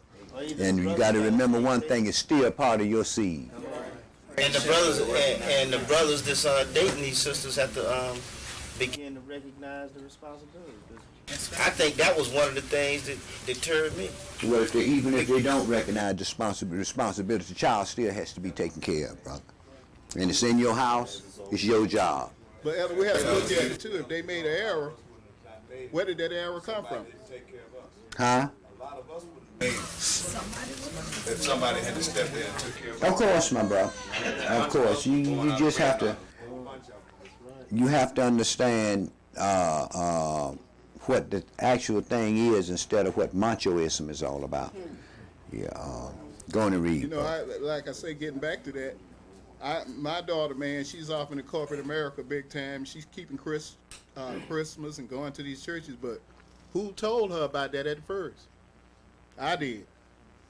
I lied to her, didn't I? It still didn't stop her from being your daughter, did it? Yeah, but she carrying out that lie that I told her. But it still doesn't stop her from being no. your daughter, does it? Okay. Go on to read, man. I hear you, brother. Exodus chapter 2, verse 1. And there went a man of the house of Levi and took to wife a daughter of Levi. If a man don't take care of his own, he's worse than an infidel. I mean, regards to what a person do, you have to learn how to have compassion. It's like that thing, the Messiah went to, some people went to the Messiah, and they had put up this woman and this man to where they can get caught in adultery. And they went and asked the Messiah, they say, now, according to law, she's supposed to be stoned. What you say about it? Mm-hmm. He said, let him that is without sin cast the first stone. And that's what we have to remember. Because any man to say he has not got sin is a liar, and the truth is not in him. As Yahweh forgives, like the apostles asked the Messiah, say, how often shall I forgive my brother? 7 times? He said, till 7 times. 7 is 7 times. Because if you don't forgive your brother, your heavenly Father will not forgive you. This shows us we have to learn what compassion and wisdom is all about. You know, Elder, and even in our younger years and our promiscuity, you know, it's telling the seeds that we have sown, and to say that we're going to discard them because we're not a parent, you know, that's not right. I'm sorry, Elder, I'm not nearly as learned as you are, but is there a law against children having children or teenagers having children? Well, I haven't read any law against teenagers having children, brother, because there's a lot of folks that marry young ladies. Mm-hmm. So if there isn't, then we can't exact any kind of punishment that's not godly punishment. Correct. Against children. Correct. See, because of the system of things, because of our relatives and what everybody have to say, we are quick to say, well, go with a whole lot of junk simply because of our station, or because we don't want nobody to talk. But let me tell you something, brother. They talked the Messiah up on a cross. So what folks care about talking about you? You know what I mean? So you go to sleep, sometimes wake up, your ears be just burning. What's going on? Niggas talking about you somewhere. It's what it is. Yeah. Go turn on. Yeah, go ahead. Yeah, this was in regard to the children. It was in Corinthians, 2 Corinthians 12:14. Mm-hmm. Paul says, for the children ought not to live for the parents, but the parents for the children. Mm-hmm. So you got to take care of kids. Correct. Correct. That's right. Go and finish up, brother. Yes, sir. Exodus chapter 2, verse 1. And there went a man of the house of Levi, and took the wife, a daughter of Levi. And the woman conceived and bare a son, and when she saw him that he was a goodly child, she hid him 3 months. And when she could no longer hide him, she took for him an ark of bulrushes, and daubed it with slime and with pitch, and put the child therein, and she laid it in the flags by the river's brink. And his sister stood afar off, to wit what would be done to him. And the daughter of Pharaoh came down to wash herself at the river, and her maidens walked along by the river's side. And when she saw the ark among the flags, she sent her maids to fetch it.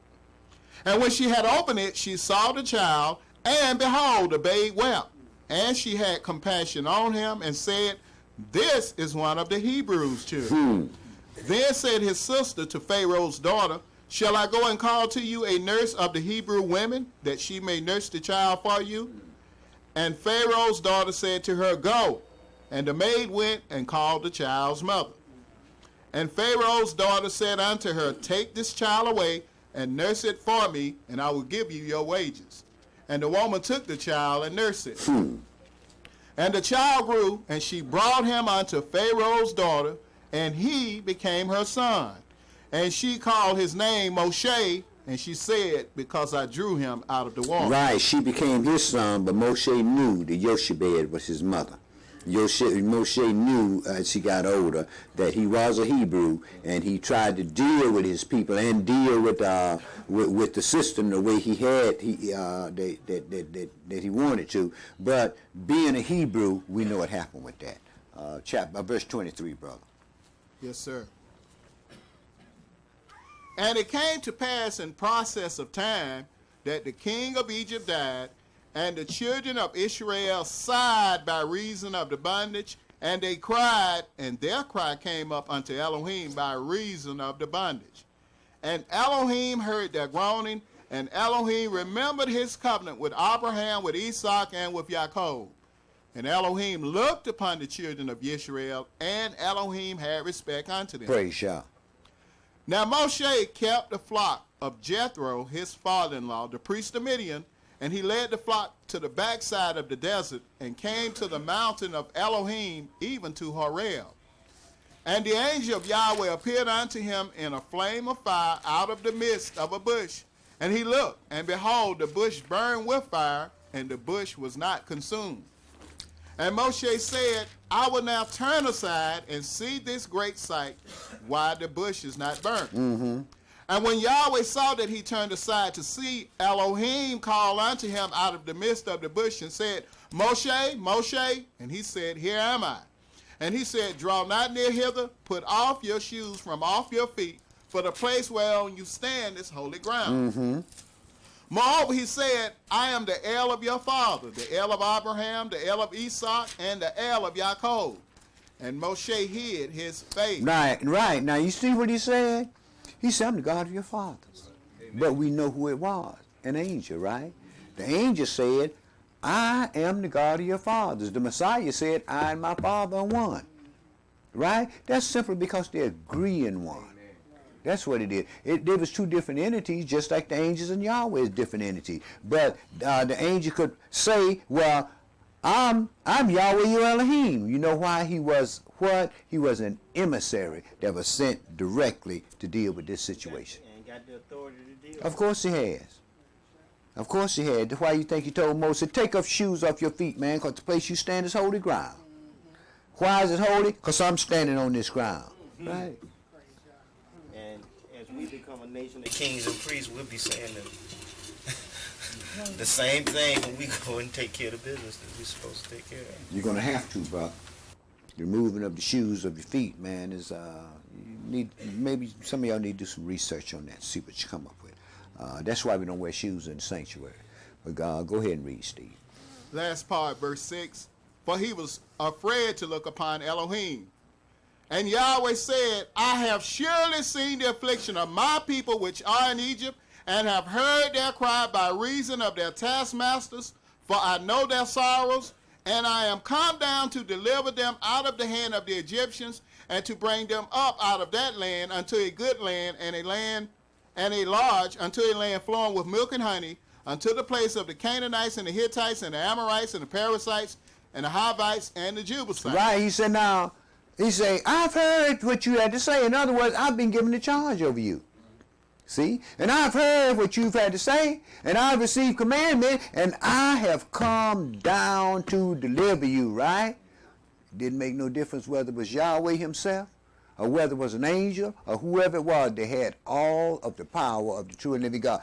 Don't misunderstand or underestimate the power that Yahweh has given you as people. Don't misunderstand it, and please don't misuse it. I know a lot of us walk around and think we know this and we know that. You don't know nothing as you ought to know, and you don't know nothing that you haven't been taught. So if you received it, don't act like it was yours all the beginning. Always learn how to be humble.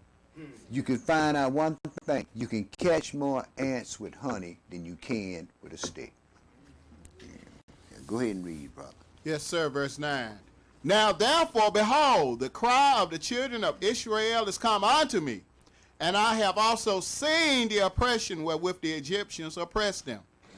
Come now therefore, and I will send you unto Pharaoh, that you may bring forth my people, the children of Israel, out of Egypt. Right. This is why I always tell brothers, man, if you think you got a charge, you can think that as much as you want to. Except the angel of the Lord come to you and tell you you got a charge. Knowing you, brother, you better leave that alone. Right. Yeah, but you know how folks are. You get folks 19 years old, think they've been in the congregation 2 months and think they're authority on everything. Right. And just picked up the Bible 2 months ago. Right. Right. Go ahead now. Read, brother. Verse 11. And Moshe said unto Elohim, who am I, that I should go unto Pharaoh, and that I should bring forth the children of Israel out of Egypt? Right. Moses knew he had killed that Egyptian. He didn't want to go back down there. But go ahead and read, brother. Verse 12. And he said, certainly I will be with you, and this shall be a token unto you that I have sent you. When you have brought forth the people when you have brought forth the people out of Egypt, you shall serve Elohim upon this mountain. Right. He didn't say you're going to serve me. He told him I was the Lord your God. But he didn't say you're going to serve me. He said you are going to serve the Almighty El upon this mountain here. That's key there. Okay. Not to go up no mountain now. Yeah. You got to climb the mountain, brother. You got to climb over the mountain and hope it's a million obstacles up on that mountain for you to get across. Because the easier it is, if it get too easy for you, you look behind it, your adversary, the devil's going to be in it. No doubt. Yeah, go ahead and read, brother. Yes, sir. Verse 13. And Moshe said unto Elohim, Behold, when I come unto the children of Israel, and shall say unto them, The El of your fathers have sent me unto you, and they shall say unto me, What is his name? What shall I say unto them? And Elohim said unto Moshe, I am that I am. I will be who I will be. Amen. That's what Yahweh means. I will be who I will be. Go ahead, brother. And he said, Thus shall you say unto the children of Israel, I am have sent me unto you. And Elohim said moreover unto Moshe, Thus shall you say unto the children of Israel, Yahweh Elohim of your fathers, the El of Abraham, the El of Isaac, and the El of Jacob have sent me unto you. This is my name forever, and this is my memorial unto all generations. My name forever is I am that I am. I will be who I will be, and I am the God of Abraham, Isaac, and Jacob. This will be the memorial of all generations. Amen. Man trying to say now, well, he threw the Jews away and he grabbed the Gentiles. No, he didn't. You're a wild olive tree. You've been grafted into this tree here contrary to nature. But see, the adversary, the devil, has told you, say, look, take over this tree, man. Right. So what did you do? You hewed down the tree just like John the Baptist said. Now the axe is laid to the root of the trees. You see? So what happened was Yahweh allowed the adversary, the devil, to hew down this tree so that he can get him some glory in the end. Amen. It's all about him and ain't about us, man. We ain't number pawns. Yeah. Go ahead and read, brother. Verse 16. Go and gather the elders of Israel together. Right, don't go gather them young folk, because them young folks don't know how to pour a pea out of a boot. Go grab the elders of Israel who have lived long enough and went through enough things to have their senses exercised by the thing that's written in the law. Right. You know, brother, you know the brothers that have come through here and left make me think, brother. It's the same thing with that thing with Rehoboam and Jeroboam. Mm-hmm. They always seek to their peers. Right. Mm-hmm. The scriptures say, ask your elder and he will tell you, right? Mm-hmm. Right. Folks don't want to do that, brother. Everybody think there's some great one. Everybody think there's some great one, brother. Right. That's what the whole deal is. So, you know, what you do is you back up. You know what you're doing. So you do your job and let folks do their job. Yahweh make it all manifest. And he's going to come out to his glory or it's going to come out to their shame, one of the two. So you just sit back and watch situation and see what's going to take place. And Yahweh make it manifest in his time. Well, the Sabbath day, brother, really makes a lot manifest because the people who do love their Elohim make sure that they are there on the Sabbath because he commanded it. So that definitely is an indicator of who he is and who ain't.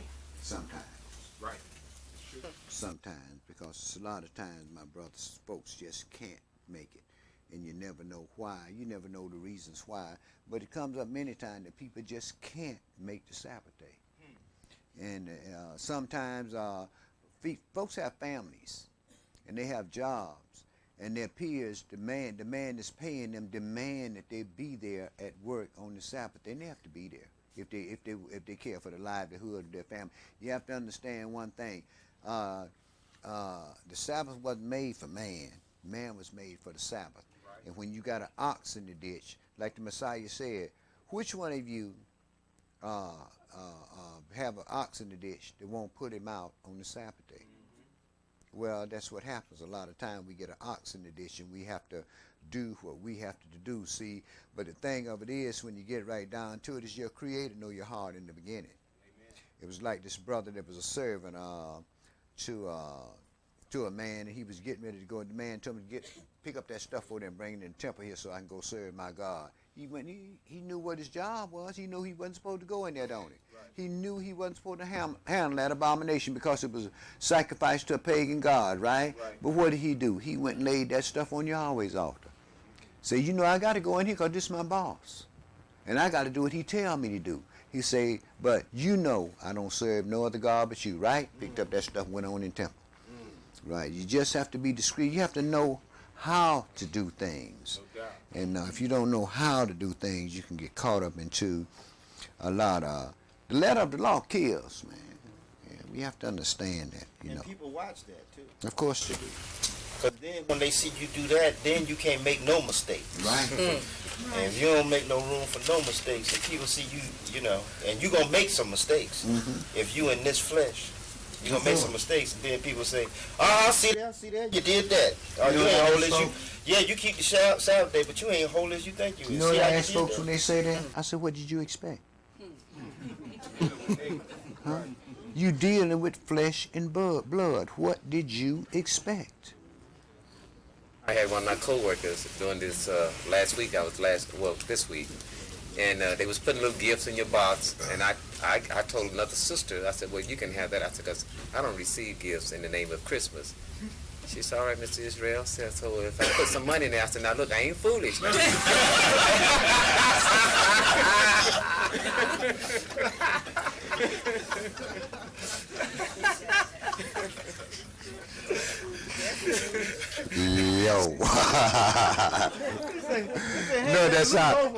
That sound like to me. That sound like a brother I knew in Chicago. He was a musician. And guys were trying to get him because they had a gig coming up on that was going to fall on the evening of the Sabbath. When the Sabbath first come in on Friday night on the 6th day, and they tried to get the brother to go. And the brother, I think back in then he's gonna make about $50. You know what the brother said? No, man, I ain't gonna break the Sabbath except I get $100.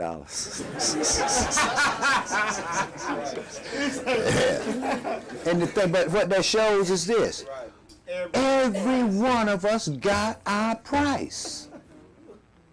See, it all depends on what is it that's going to come up in our life that we are going to allow us to give up our birthright for. Right. Yeah. Exactly. Go ahead now, read, Steve. Verse 16.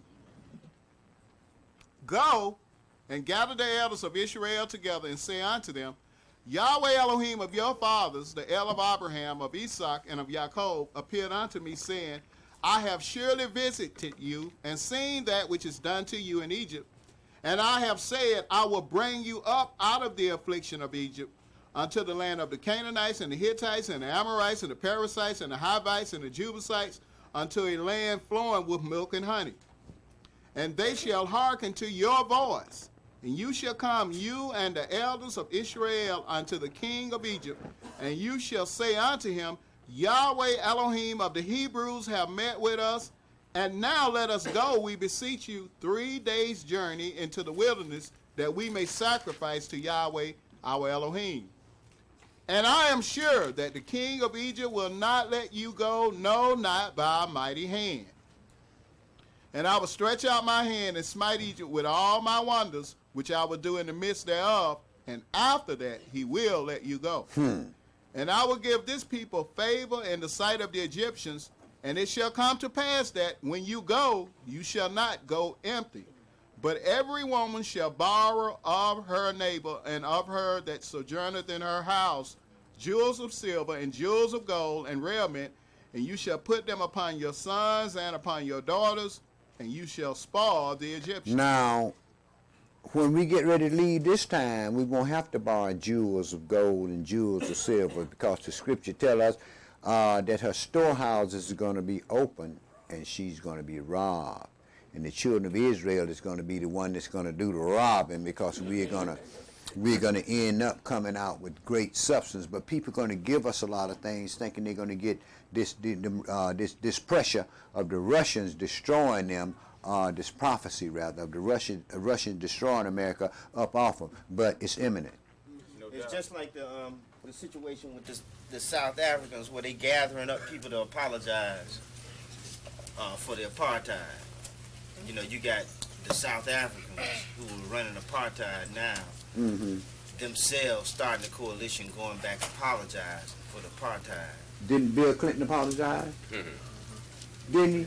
Yeah, I'm just saying, but they just trying to come up with a compassionate, they want compassion among their brethren, so their brethren can be compassionate, so they can say, look here, y'all need to start opening your arms to these people, so, because we've done some horrible things to these people, and we got to recognize we've done some horrible things to these people. Right. And in order for things to go right with us, we need to kind of make some things happen with these people.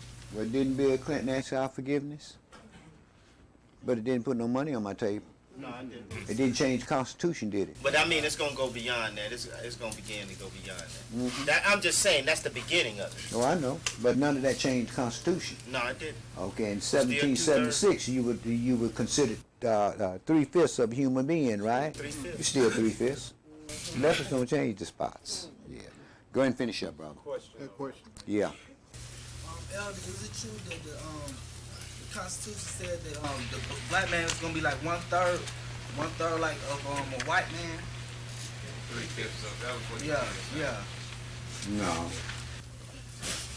What it says was that we are 3/5. Well, the Constitution was written up for the people, of the people, and by the people, right?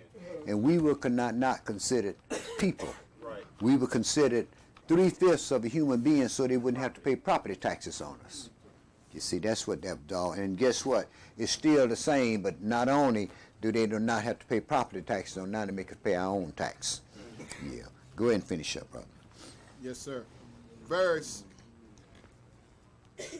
chapter 4, Exodus chapter 4, verse 1.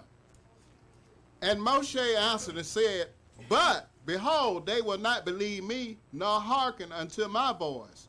For they will say, Yahweh have not appeared unto you. Right. Do you know what? That's the same thing I heard when I first came to Atlanta. Man, you must be crazy. Ain't nobody told you nothing, man. Where you get that junk from, man?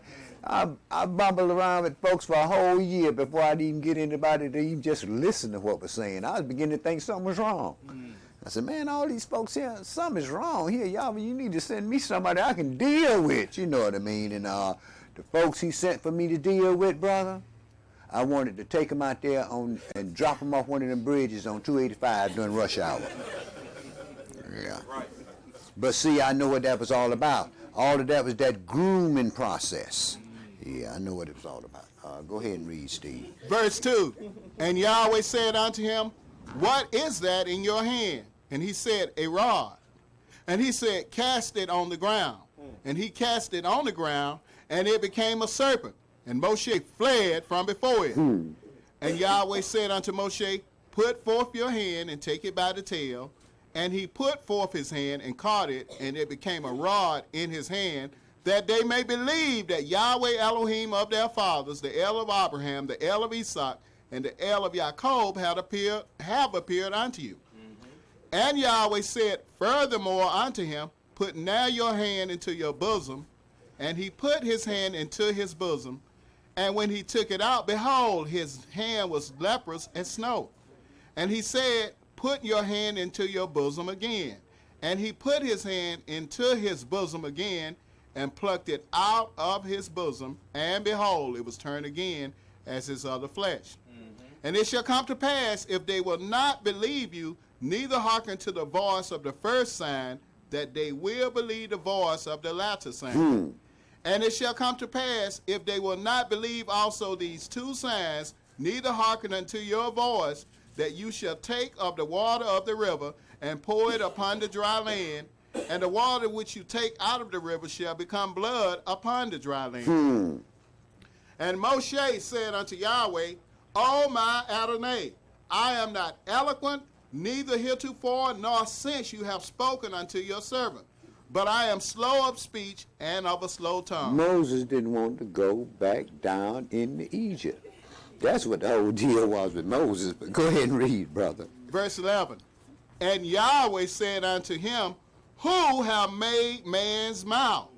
Or who maketh the dumb, or deaf, or the sin, or the blind? Have not I, Yahweh?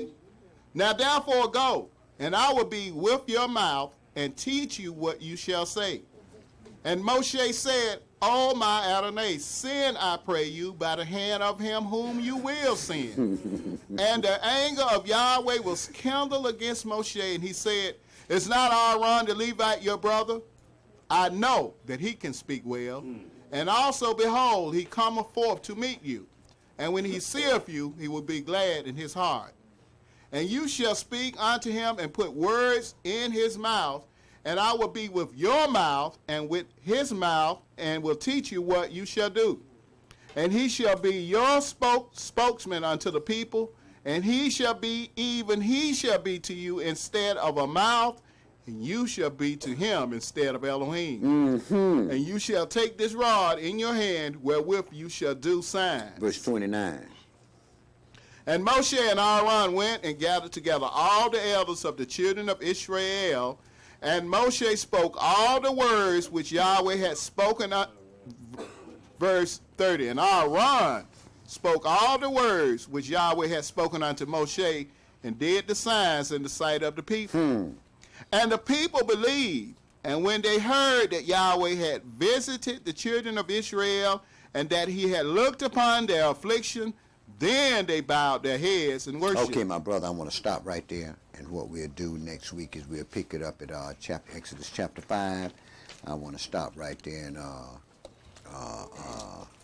like I said, next week we'll pick this up at chapter 5. I just wanted to do up into the calling out of the assembly. And the assembly has already been called to be prepared. And the same thing with us. We are being prepared for a mass exodus from this country. But just as the people here went out in the wilderness, we have to understand it was an 11 days journey.